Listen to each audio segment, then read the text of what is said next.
Hello class 10th students. आज हम लोग एक नई स्टोरी शुरू करेंगे फर्स्ट फ्लाइट बुक की। वो है चैप्टर 3, 2 स्टोरीज़ अबाउट फ्लाइंग। इसमें आपको 2 स्टोरी पढ़नी है। एक है इस फर्स्ट फ्लाइट और दूसरा है ब्लैक एरोप्लेन। तो फर्स्ट फ्लाइट में आपको फर्स्ट फ्लाइट जो स्टोरी है हिज फर्स्ट फ्लाइट, उसको लिखने वाले जो राइटर हैं उनका नाम है लियाम ओ फ्लैहर्टी। और जो दूसरी स्टोरी आपको पढ़नी है वो है ब्लैक एरोप्लेन और इसको लिखने वाले हैं फेडरिक फॉर्सीथ। तो पहले हम जो फर्स्ट स्टोरी है हिज फर्स्ट फ्लाइट उसको पढ़ेंगे। तो चलिए स्टोरी स्टार्ट करते हैं। The young seagull was alone on his ledge. जो सीगल था, सीगल कहते हैं जो समुद्र के ऊपर बड़े बड़े पक्षी पाए जाते हैं। आपकी बुक में पिक्चर भी बनी हुई है, ठीक है। तो इस तरह के पक्षी होते हैं जो समुद्र के आसपास ही पाए जाते हैं और जो मछलियाँ खाकर जीवित रहते हैं, ठीक है। तो क्या है कि वो अकेला ही था। यहाँ देखिए ये लेज है और इसके पास ये बैठा हुआ है सीगल जो है वो।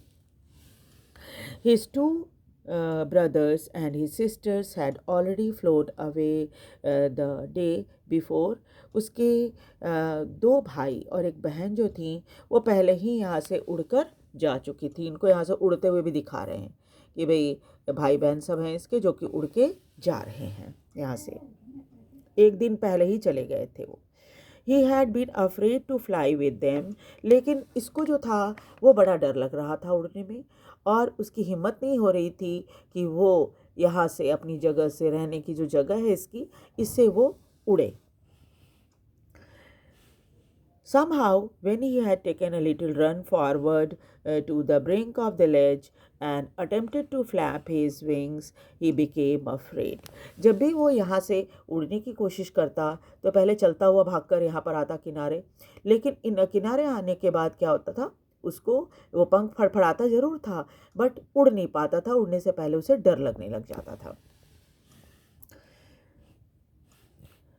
The great expanse of sea stretched down beneath, and it was such a long way down, miles down. और जब भी वो यहाँ से झांकता नीचे तो देखता दूर दूर तक बस समुद्र दिखाई दे रहा है और बहुत दूर तक बस समुद्र ही दिखाई दे रहा है।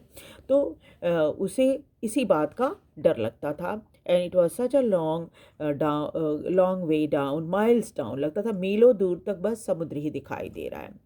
He felt certain that his wings would never support him. और उसको इस बात का डर था कि उसकी विंग्स जो है वो बहुत कमज़ोर है और इतनी दूरी तो वो उड़कर तय नहीं कर पाएगी। So he bent his head and ran away back to the little hole under the ledge where he slept at night. इसलिए क्या हुआ, वो यहाँ से भागकर वापस, से पिक्चर नहीं बनी हुई है पूरी आपकी, पीछे में बहुत सारे पत्थरों के बीच में होल होती हैं। ये वापस डर के मारे भागकर उसके अंदर चला गया और जाकर वहाँ सो गया। Even when each of his brothers and his sisters, whose wings were far shorter than his own, ran to the brink, flapped their wings, and flew away, he failed to muster up courage to take that plunge which appeared to him so desperate. और उसने देखा था कि उसके भाई बहन जो कि जिनके पंख उसकी तुलना में छोटे थे वो दौड़े और फिर अपने पंख ज़ोर ज़ोर से हिलाए और उड़ गए। लेकिन इसको इतनी हिम्मत ही नहीं हो पा रही थी कि वो ये दौड़ लगाकर आगे उड़ सके जो कि वो चाहता था करना, है ना। His father and mother had come around calling to him shrilly, और उसके माता पिता जो है वो भागकर उसके पास उड़कर आए उसको थोड़ा सा हिम्मत देने के लिए। अपब्रेडिंग हिम, थोड़ा उसको डांटा भी। Threatening to let him starve on his ledge unless he flew away, और थोड़ा उसको धमकाया भी कि नहीं उड़ोगे तो तुम इसी जगह पे भूखे मर जाओगे। But for the life of him he could not move, लेकिन उसको तो अपनी जान प्यारी लग रही थी और इस वजह से क्या था, वो उड़ नहीं सका। That was 24 hours ago. ये तो 24 घंटे पहले की कहानी है. तब से since then nobody had come near him. जो 24 घंटे पहले माता पिता के साथ जो भाई बहन उड़कर चले गए थे, उसके बाद से इसके पास कोई नहीं आया. The day before, all day long he had watched his parents flying about with his brothers and sisters, perfecting them in the art of flight, teaching them how to skim the waves and how to fish dive for fish. और एक दिन पहले ही सारे समय उसके माता पिता जो है अब उसके भाई बहनों को उड़ना सिखाते रहे, और इसके अलावा ये सिखाते रहे कि कैसे जब लहरें ऊंची ऊंची उठती हैं तो कैसे अपने आप को संभालना है, उसे कैसे झेलना है ना, और कैसे उस सरफेस पर उतरना है लहरों के साथ समुद्र में, और कैसे डाइव मारकर मछली पकड़नी है, पानी के अंदर डाइव मार के मछली पकड़नी है. He had in fact seen the older brother catch the first herring and devour it. और उसने ये भी देखा कि उसका बड़ा भाई जो था, उसने पहली हेरिंग एक तरह की मछली होती है, समुद्र में पाई जाती है, उसको उसने पकड़ा था पहली बार और उसे खा गया था, पूरा निगल गया था. Standing on the rock while his parents circled around raising a proud cackle. जब उसका भाई उस हेरिंग मछली को पकड़कर लाकर पत्थर पर खड़ा हुआ और उसके बाद उसे पूरा निगल गया, तो उसके पेरेंट जो थे उसके आसपास उड़ते रहे और बड़े गर्व से आवाज़ निकालते रहे.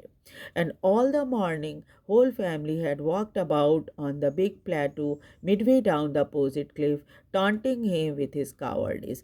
और सारी सुबह में पूरा परिवार जो है उसके, ये तो यहाँ बैठा हुआ था, तो उसके सामने वाले पत्थर पर जो लेज था उस पर उसका सारा परिवार बैठा हुआ था, जो कि इसके ठीक अपोजिट में था. वो क्लिफ जो था इसके ठीक अपोजिट में था. और क्या था, इसको सारे टाइम चिढ़ाते रहे और कहते रहे कि ये तो बहुत ही कायर है. The sun was now ascending the sky. अब क्या था, सुबह हो गई थी, सूरज आसमान में चढ़ने लगा था. Blazing on his ledge that face the south. और चूँकि इसका लेज जो था साउथ में था, तो सन की जो धूप थी वो सीधे सीधे इसके ऊपर आ रही थी, गर्मी जो थी वो. He felt the heat because he had not eaten since the previous nightfall. और पिछली रात से उसे कुछ भी खाने के लिए नहीं मिला था, इस वजह से गर्मी उसे ज़्यादा महसूस हो रही थी. He stepped slowly out of the brink of the ledge. इसलिए वो वहाँ से अपने होल से निकलकर सीधे सीधे यहाँ किनारे में, ब्रिंक यानी सबसे किनारा जो होता है, यहाँ पहुँच गया. और फिर क्या किया उसने, and standing on one leg, और एक टांग पे बैठ गया, और एक टांग पे खड़ा हो गया, एक टांग पे खड़ा हो गया, with other leg hidden under his wing, और एक टांग को अपने पंखों में छिपा लिया. He closed one eye and then the other. फिर एक एक करके अपनी दोनों आँखें उसने बंद कर ली. And pretended to be falling asleep. और सबको ये दिखाने लगा कि भाई मैं तो सो रहा हूँ, मतलब सामने में माता पिता भाई बहन थे, उनको वो दिखा रहा था. Still they took no notice of him. लेकिन इसकी इस नकल पर भी उन लोगों ने बिल्कुल ध्यान नहीं दिया. He saw his two brothers and his sister lying on the plateau dozing with their heads sunk into their neck. और उसने देखा कि उसके दोनों भाई बहन जो है वो आराम से उस सामने वाले पर प्लेटू जैसी जगह जो बनी हुई है, ऊँचे टेबल लैंड होता है ना, टेबल प्लेस को प्लेटू बोलते हैं, वहाँ पर बैठे हुए हैं आराम से, और ये झपकी ले रहे हैं, और क्योंकि और अपनी गर्दन को में उन्होंने अपने सिर को छिपा रखा है. अपने सिर जो है अगर झुका कर ऐसे पंखों के बीच में छिपा रखा है. His father was preening the feathers on his white back. और इसके पिता जिसके पीठ के सारे पंख सफ़ेद हैं, उसको वो साफ़ करने में लगे हुए हैं. Only his mother was looking at him. सामने बैठी उसकी माँ ही सिर्फ उसको देख रही थी, मगर बाकी भाई बहन और पिता ध्यान नहीं दे रहे थे उसके ऊपर. She was standing on a little high hump on the plateau. और सामने वाले प्लेटू में जहाँ पर इसके पिता और भाई बहन सब बैठे हुए थे, उससे थोड़े ऊंचे पत्थर पर वो बैठी हुई थी. और her white breast thrust forward, और बहुत सीना तान के बैठी हुई थी वो. Now and again she tore a piece of fish and lay on his feet, and then scraped each side of his big beak on the rock. हर थोड़े थोड़े समय पर वो क्या करती थी, उसके पैरों के पास एक बड़ी सी मछली थी जिसको वो तोड़ती थी अपने चोंच से, और उसके बाद क्या करती थी, अपने दोनों चोंच को बार बार पत्थर पर रगड़, आपने देखा होगा पक्षियों को क्या करते हैं, वो पत्थरों पे जो भी स्पेस होती है वहाँ पर वो अपने चोंच को रगड़ते रहते हैं, तो वो बार बार रगड़ रही थी। The site of food mad and him, जब उसने देखा कि माँ के पास मछली है तो वो और देखकर पागल होने लगा, क्योंकि रात कल से उसको खाने के लिए नहीं मिला था। How he love to tear food that way, और जिस तरह से माँ मछली को चीर फाड़ रही थी, उस हिसाब से वो तरीका उसे बड़ा पसंद था। And scraping his beak now and then again to whet it, और उसको तेज करने के लिए अपनी बीक को जिस तरह से माँ रगड़ रही थी वो ऐसे ही उसको भी बहुत अच्छा लगता था करना।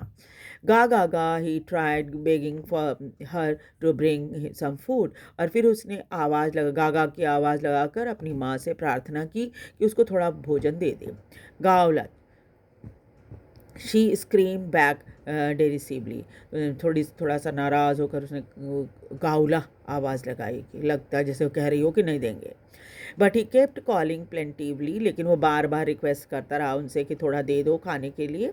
एंड आफ्टर अ मिनट और so he uttered a joy of scream, और कुछ ही मिनटों के बाद उसके मुंह से बड़ी खुशी की आवाज़ निकली। His mother had picked up a piece of fish and was flying across to him with it. उसने देखा कि उसकी माँ ने एक बड़ा सा मछली का टुकड़ा जो है वो अपनी चोंच में दबाया और उसकी तरफ उड़कर आने लगी। He leaned out eagerly, tapping the rock with his feet, trying to get nearer to her as she flew across. और वो बड़े ही बेचैनी से सामने की तरफ झुका और जल्दी से जल्दी पत्थरों पर पैर को इस तरह से टिकाया कि वो अपनी माँ के बहुत करीब आ सके। जब वो उसकी माँ उड़कर उसके पास आई, वो मतलब बैठी नहीं उसके पत्थर पर, उस सामने में सिर्फ आई। When she was just opposite him, जब वो बिल्कुल उसके पास आई, शी हॉल्टेड, वो रुक गई। आपने देखा होगा पक्षियों में पंख फड़फड़ाते रहते हैं लेकिन एक ही जगह रहते हैं स्थिर, तो उस तरह से उसकी माँ भी हवा में वैसे ही पंखों को हिलाती हुई खड़ी रही। हर विंग्स मोशनलेस। उसके बाद क्या हुआ, उसने पंखों को फड़फड़ाना बंद कर दिया। The piece of fish on her beak almost within the reach of his beak, तब उसने पाया कि माँ जो है इतने करीब आ गई है कि उसकी चोंच से इसकी चोंच जो है माँ जिसने मछली पकड़ रखी थी अपनी चोंच में, वो बिल्कुल करीब आ गया था। He waited a moment in surprise, उसे ताज्जुब हो रहा था कि माँ इतने पास तो आ गई है लेकिन बिल्कुल पास आके मुझे वो मछली का टुकड़ा दे क्यों नहीं रही है। Wondering why she did not come nearer, वो और पास क्यों नहीं आ रही। And then madden by hunger, लेकिन चूंकि इसे भूख बहुत तेज लग गई थी, पागल हो रहा था भूख से, ही डाइव एट द फिश, उसने माँ की चोंच से डाइव मारकर मछली के टुकड़े को पकड़ने की कोशिश की। With a loud scream he fail outward, लेकिन क्या हुआ, उसने पाया कि वो बहुत तेज चीख के साथ अपने पत्थर से नीचे गिर गया है। डाउनवर्ड इनटू द स्पेस, अब वो हवा में गिरता जा रहा है। Then a monster terror seized him, फिर अचानक एक बड़ा बड़ा भय उस भय ने उसको घेर लिया। And his heart stood still, उसे लगा कि उसके दिल की धड़कन रुक गई है। ही कुड हियर नथिंग, उसे कुछ सुनाई नहीं दे रहा है। But it only lasted a minute, तो हम जब घबराहट में होते हैं ना तो हमें कुछ दिखाई सुनाई नहीं देता, वैसी ही हालत इसकी भी हो गई थी। ये घबराहट कुछ ही मिनटों के लिए रही। Next moment he felt his wings spread outward, उसके बाद उसने महसूस किया उसके पंख अचानक फैल गए हैं, खुल गए हैं, है ना। The wind rushed against his breast feathers and then under his stomach and against his wings, और उसने देखा, उसने हवा को महसूस किया अपने पंखों पे, अपने पेट की तरफ और अपने सीने की पंखों के ऊपर कि हवा जो है उससे टकरा रही है। देन अंडर हिज स्टमक, हाँ, he could feel the tip of his wings cutting through the air, और उसने महसूस किया कि उसके पंख जो हैं हवा को काट रहे हैं और वो उड़ रहा है। He was not falling heading now, अब वो नीचे नहीं गिर रहा है। He was soaring gradually downward and outward, अब वो ऊपर नीचे इधर उधर उड़ रहा है। He was no longer afraid, अब अचानक उसका डर बिल्कुल ख़त्म हो गया था। He just felt bit dizzy, उसे थोड़े चक्कर तो ज़रूर आ रहे थे।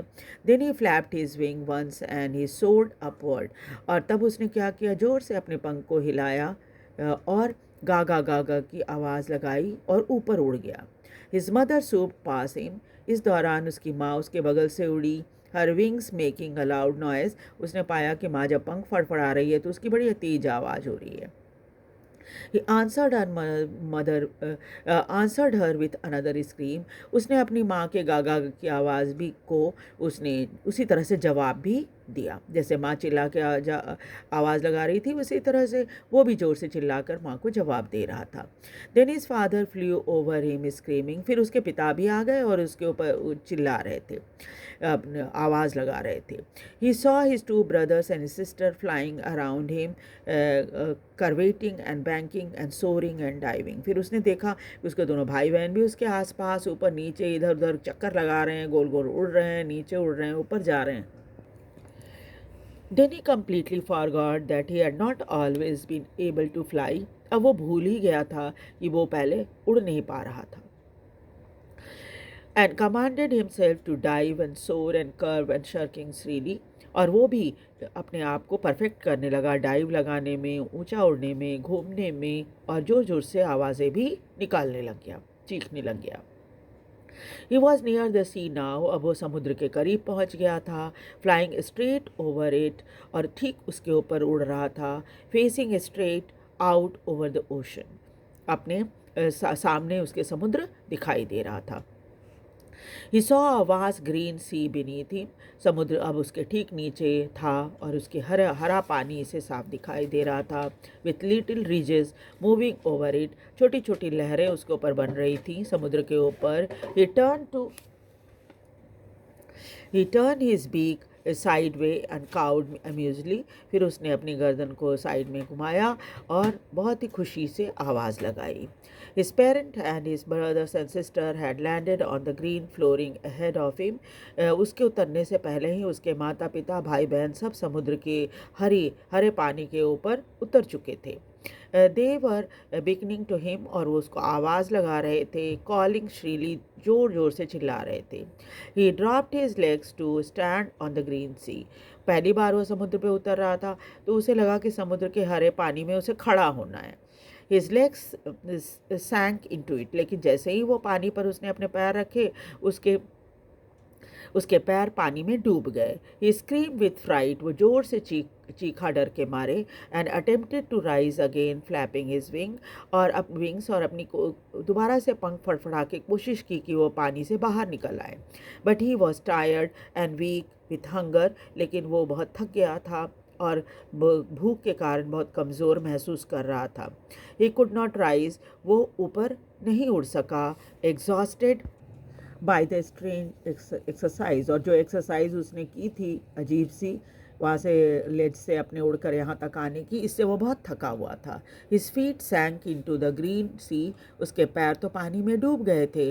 Then his belly touched it, फिर उसका जब पेट पानी से सटा, ही सैंक नो मोर, उसने नो फर्दर, उसने देखा कि अरे वो तो और फिर डूबा ही नहीं, वो तो पानी में तैरने लगा। He was floating on it and around him his family was screaming, और उसके चारों तरफ उसका पूरा परिवार आ गया था, चिल्ला रहा था उसके ऊपर खुशी से, प्रेजिंग उसकी तारीफ कर रहा था। And their beaks were offering him scrap of dog fish, और वो लोग सब के सब इसे डॉग फिश के टुकड़े ऑफर कर रहे थे खाने के लिए। He had made his first flight, इससे पहली उड़ान उसने भर ली थी। तो ये तो स्टोरी है इस फर्स्ट फ्लाइट की। ये आमतौर पे सभी बच्चों के साथ ऐसा होता है। वो क्या होता है, कई बार वो बहुत डर जाते हैं और फिर आगे कदम बढ़ाने की हिम्मत नहीं जुटा पाते, लेकिन उस समय कोई ना कोई एक सपोर्ट चाहिए होता है उनको, जो उनको इनकरेज करे कि हाँ तुम ये कर सकते हो। और इस स्टोरी में उसकी माँ ने ये काम किया कि तुम कर सकते हो इसको, और फिर इसने अपने डर पर काबू पा लिया और अपनी पहली उड़ान भर ली थी। सो दिस द स्टोरी, ये एक आपको संदेश या आपको ये बताने की कोशिश की गई है कि अपने प्रयास में असफल अगर आप होते हैं तो उसे डरे नहीं और आगे प्रयास करते रहें, आपको ज़रूर सफलता मिलेगी। और यहाँ पर भी कोई ना कोई ऐसा ज़रूर मिल जाता है जो आपको इनकरेज करे, और ये इनकरेजमेंट आपके लिए एक लाइफ की तरह होता है। ठीक है, सो दिस इज़ स्टोरी। आपको स्टोरी कैसी लगी आप मुझे ज़रूर बताइए कमेंट करके, और लाइक और सब्सक्राइब भी ज़रूर कीजिए। Thank you very much.